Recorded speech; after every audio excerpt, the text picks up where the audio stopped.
సాహితీ మిత్రులకు నమస్కారం. వనజ తాతినేని కథల ఛానల్కు సుస్వాగతం. విభిన్న కథల సమాహారం వనజ తాతినేని. ఈరోజు నేను వినిపించబోతున్న కథ గూళ్ళు. రచన కమలా దాస్ ఉరఫ్ మాధవి కుట్టి. ఈ కథ మలయాళ భాషలో రాయబడింది. తెలుగు అనువాదం రంగనాథ రామచంద్రరావు. గూళ్ళు కథ వినండి. గదిలో మాట సద్దు తారాస్థాయికి చేరింది. అయితే ఆమె అదేదీ గమనించకుండా ఎక్కడో బయటకు చూస్తూ కూర్చుంది. మధ్యాహ్నాలప్పుడు వాళ్ళంతా విశ్రాంతి కోసం ఆ చీకటి గదిలోకి చేరతారు.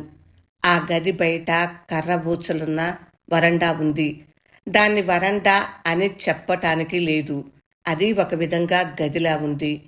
ఆ వీధిని తిరిగే జనానికి బాగా కనిపించటానికి వరండాను ఇలా గోళ్లలా నిర్మిస్తారు. గోడకు మేకు కొట్టి అక్కడ దీపాలను వెలిగించి తగిలించేవారు. తెల్లటి రంగు ప్రతిఫలింపజేసే అట్టహాసపు వెలుగులో బయట తిరిగేవారికి, ట్రాములలో ప్రయాణించే వారందరికీ ఇక్కడ ఉన్నవారు స్పష్టంగా కనిపిస్తారు. లక్ష్మి, నువ్వు నీ నిద్రమబ్బును వదుల్చుకుని కొంచెం దీన్ని చదివి చెప్పు అని అమ్మ కూర్చున్న చోటు నుంచే కేక పెట్టింది. అమ్మ అని పిలుస్తారు కానీ ఆమె తల్లి కాదు. అంతేకాదు, ఆమె అక్కడున్న వారెవరికీ తల్లి కాదు.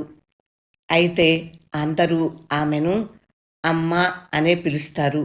స్థూలకాయంతో, కారు నలుపుతో, ఎడమ కంటికి కాస్త మెల్ల ఉండి, తుప్పు పట్టిన మేకుల రంగులా ఉన్న దంతాలతో ఉన్న ఈ అమ్మకు ఒక కొడుకున్నాడు. అయితే వాడు 12 నిండుతుండగానే అమ్మను వదిలి దూరంగా వెళ్ళిపోయాడు.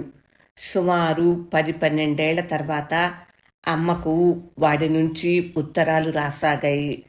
గీతల కాగితం మీద గుండ్రటి అక్షరాలతో రాసిన అందమైన ఉత్తరాలు. లక్ష్మి నెమ్మదిగా ఉత్తరాన్ని చదవటం మొదలుపెట్టేది. తనకి ఈ ఉత్తరం వచ్చి ఉంటే ఎంత బాగుండేదనిపించేది లక్ష్మికి. ఆమెకు ఉత్తరం రాయటానికి ఎవరూ లేరు. ఆమె తల్లి ఆమెను ఈ అమ్మకు అమ్మేసింది. అయితే తమ్ముణ్ణి అమ్మలేదు. ఎందుకంటే వాడు మగవాడు.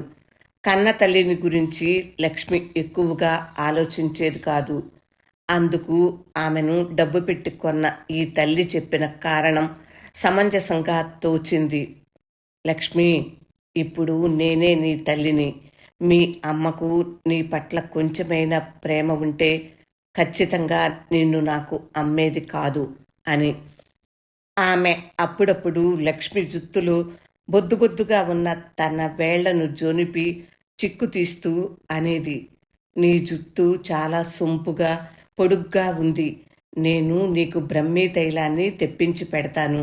అప్పుడు నీ జుత్తు ఇంకా బాగా పెరుగుతుంది అంటూ అనేక విధాలుగా ప్రేమ కురిపించిన లక్ష్మికి ఆమె మీద ప్రేమ పుట్టేది కాదు. ఈ జీవితంలో ఆమె ఇష్టపడినది, ప్రేమతో చూసింది సీతను మాత్రమే. సీత గుర్తుకు రాగానే ఆమె ఆలోచనలో కూరుకుపోయింది లక్ష్మి. పాపం సీత తనలా చిన్నప్పుడే ఇక్కడికి చేరాల్సి వచ్చింది. అమ్మ ఆమెకు పచ్చరంగు మాత్రలను ఉలవలు ఉడికించి వడపోసిన నీటిని చాలాసార్లు ఇచ్చింది. అయినా ఆమె ముఖం పేలవంగా ఉండేది. శరీరపు రంగు పచ్చగా ఉండేది.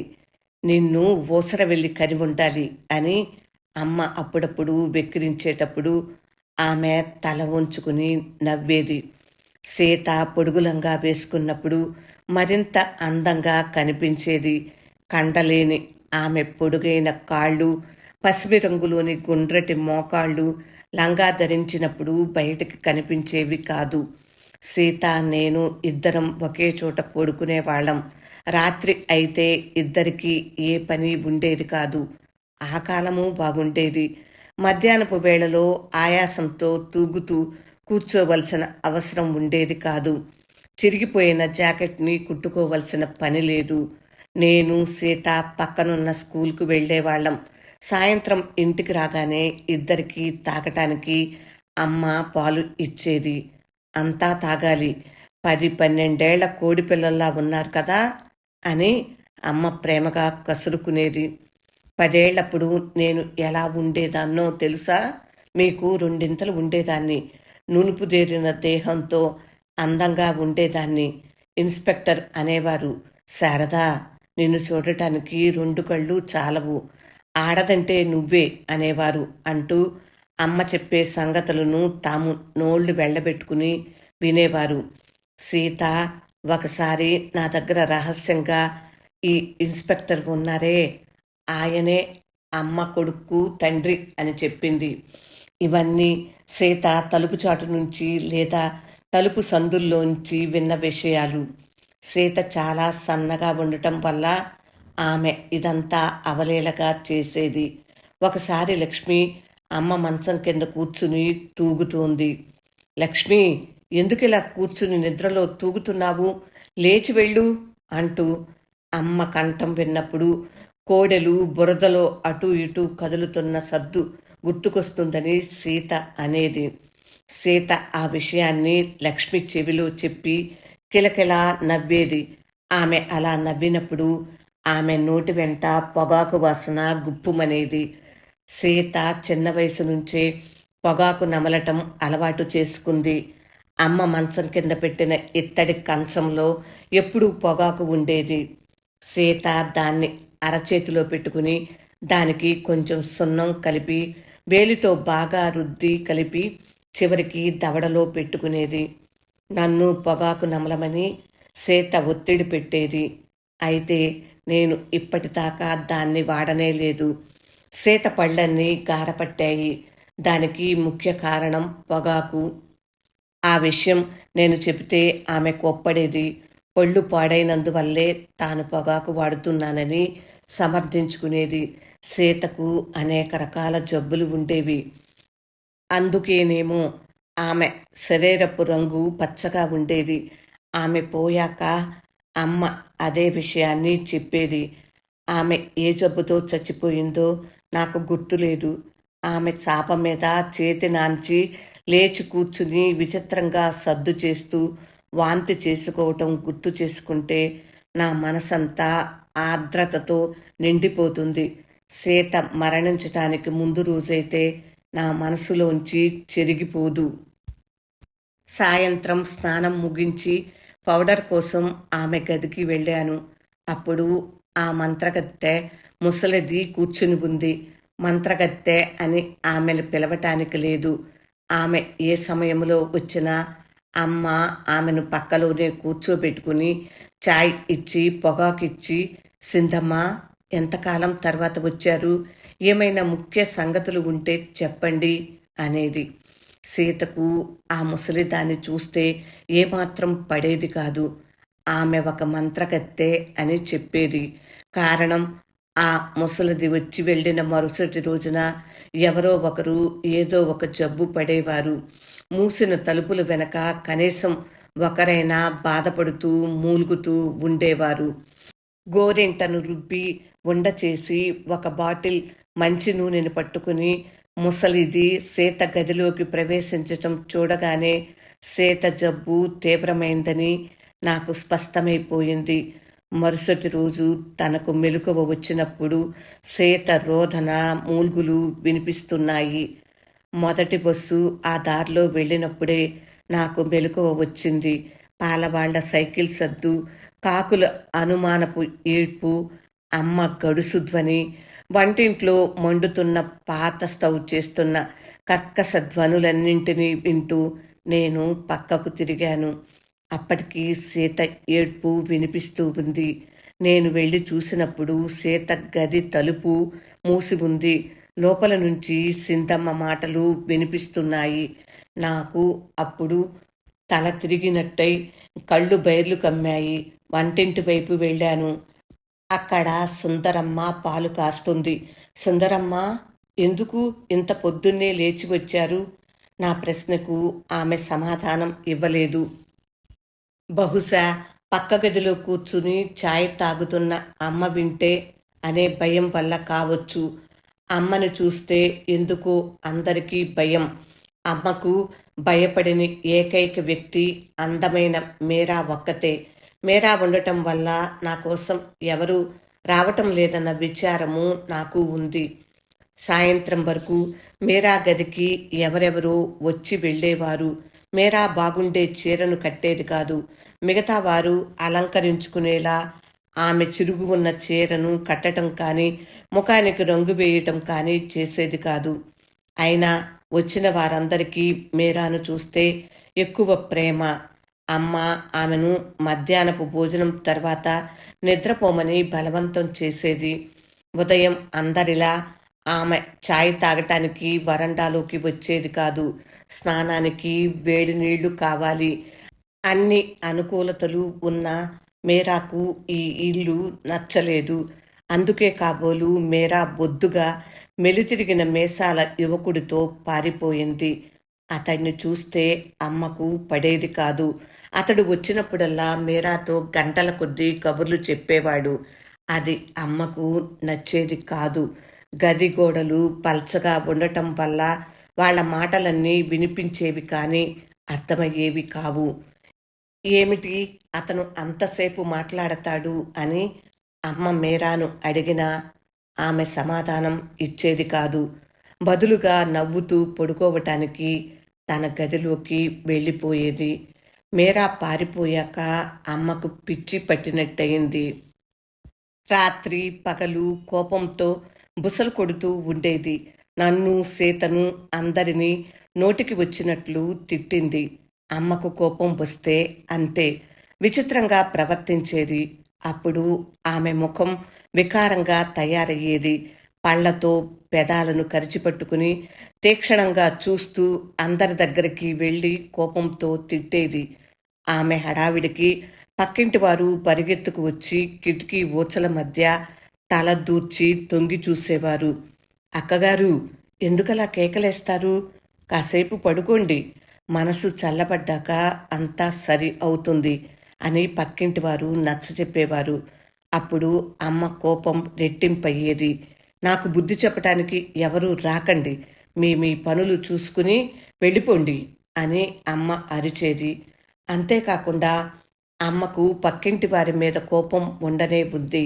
ఈ ఇంట్లో ఉన్న వారందరికీ రోగాలున్నాయని వచ్చే గిరాకీలకి చెప్పి వాళ్లను మన దగ్గరికి రాకుండా ఈ పక్కింటి వాళ్ళు చేస్తున్నారని చెబుతుండేది. ఇలాంటి వార్తలను తెచ్చి అమ్మకు చేరవేయటంలో సింధమ్మ సిద్ధహస్తురాలు. ఆమె ఒక్కసారి వచ్చి వెళితే చాలు అమ్మ శత్రువుల సంఖ్య పెరిగేది. చెల్లి, నీ మనసు పరిశుద్ధమైంది. పాపం, నీకు ఇదంతా అర్థం కాదు. వాళ్ళు చెప్పేది వింటే చాలు, వాళ్ళు ఎలాంటి వాళ్ళో అర్థమైపోతుందిగా. నేను వివరంగా చెబుతాను. అయితే నా పేరు మాత్రం ఎక్కడా ఎత్తకు, సరేనా అంటూ ఛాయ్ తాగి పొగాకుకు సున్నం కలుపుతూ సింధమ్మ మొదలెట్టేది. అలాంటి సమయంలో ఆమెను ఇంటి నుంచి బయటకు తోసేయాలనిపించేది. సీత చనిపోయిన తర్వాత ఆ భావం అప్పుడప్పుడు వేధించేది. సీత మరణించిన వార్తను తనకు ముందుగా చెప్పింది సింధమ్మే. ఆ రోజు సీత గది నుంచి బయటికి వచ్చిన సింధమ్మ మెల్లగా ఏదో రహస్యాన్ని చెబుతున్నట్టు, లక్ష్మి, అమ్మను పిలువు, మన సీత పోయిందే తల్లి అంది. తను వెంటనే సీత గదిలోకి వెళ్ళింది. అయితే చీకటి కమ్ముకున్న గది మూలలో నిశ్చలంగా పడుకుని ఉన్న సీతను చూడలేకపోయింది. తెల్లటి దుప్పటిని చూసినట్టయింది.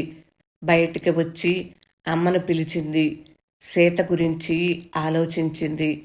బయట పట్టాల మీద పొడవైన ట్రాము సాగిపోతుంది.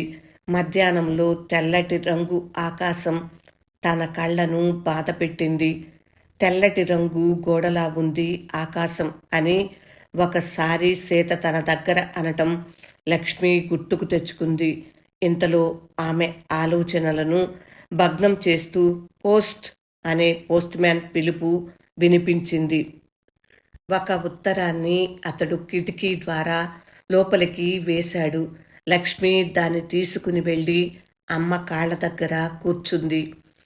మీరంతా కాస్త అటువైపు వెళ్ళండి అని అమ్మ ఆజ్ఞాపించి, లక్ష్మి, నువ్వు నీ నిద్రమొబ్బును వదుల్చుకుని కొంచెం దీన్ని చదివి చెప్పు, మెల్లగా చదువు.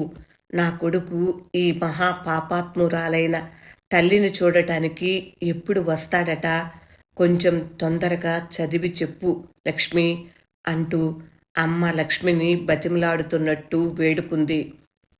ఎల్లప్పుడూ నా మనసులోనే ఉండే అమ్మకు నేను నీ ఉత్తరాన్ని చదివి చాలాసేపు ఏడ్చాను.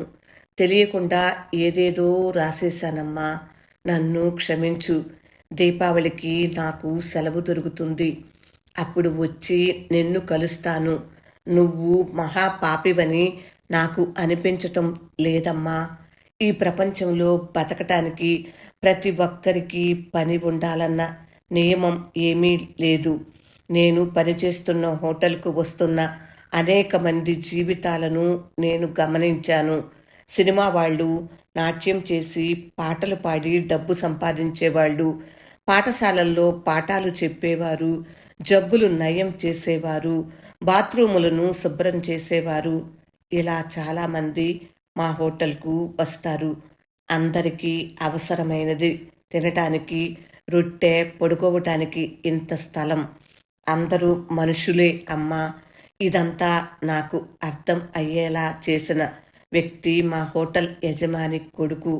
ఆయన చాలా చదివినవాడు, తెలివైనవాడు. నీ గురించి ఆలోచిస్తున్నప్పుడల్లా నాకు సిగ్గు వేస్తుందని రాసేశానమ్మా. నన్ను క్షమించమ్మా. నేనే మహాపాపాత్ముడినమ్మా. ఇట్లు నీ కుమారుడు.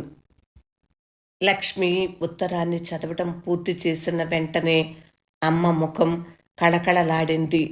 చూడు లక్ష్మి, నా కొడుకు ఏం రాశాడో అంటూ తన ఎదమీది చీర చెరుగును తీసి ముక్కు చీరి, వాడికి ఇప్పుడు ఎంత జ్ఞానం వచ్చింది అంది.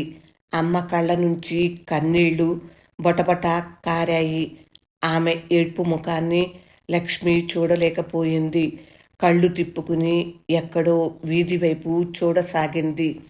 విశాలమైన శుభ్రమైన ఆకాశపు తెల్లని రంగు ఆమె కళ్ళను పొడిచి నొప్పించింది. గూళ్ళు కమలాదాస్ ఉరఫ్ మాధవి కుట్టి రాసిన మలయాళ కథకు తెలుగు అనువాదం విన్నారు కదా ఫ్రెండ్స్. రంగనాథ రామచంద్రరావు ఈ కథని తెలుగులో అనువదించారు. ఈ కథ మార్చ్ 2014 విపుల మాసపత్రికలో ప్రచురింపబడింది. ఫ్రెండ్స్, ఈ కథపై మీ స్పందనను కామెంట్ బాక్స్లో తెలియచేస్తారు కదూ. కథ నచ్చితే లైక్ చేయండి, ఇంకా మీ ఫ్రెండ్స్కి బంధువులకి షేర్ చేయండి. నా ఛానల్ సబ్స్క్రైబ్ చేయనట్లయితే సబ్స్క్రైబ్ చేయండి. ఇలాంటి విభిన్నమైన కథలతో ప్రతిరోజు మీ ముందుకు వస్తూనే ఉంటాను. తప్పకుండా నేను చదివి వినిపిస్తున్న ఈ కథలను వింటారని ఆశిస్తున్నాను. వింటున్నందుకు హృదయపూర్వక ధన్యవాదాలు. మళ్ళీ మరొక మంచి కథతో రేపే వచ్చేస్తాను. అప్పటి వరకు సెలవు. మరి విభిన్న కథల సమాహారం వనజ తాతినేని వింటూనే ఉండండి. వింటున్నందుకు హృదయపూర్వక ధన్యవాదాలు. నమస్తే.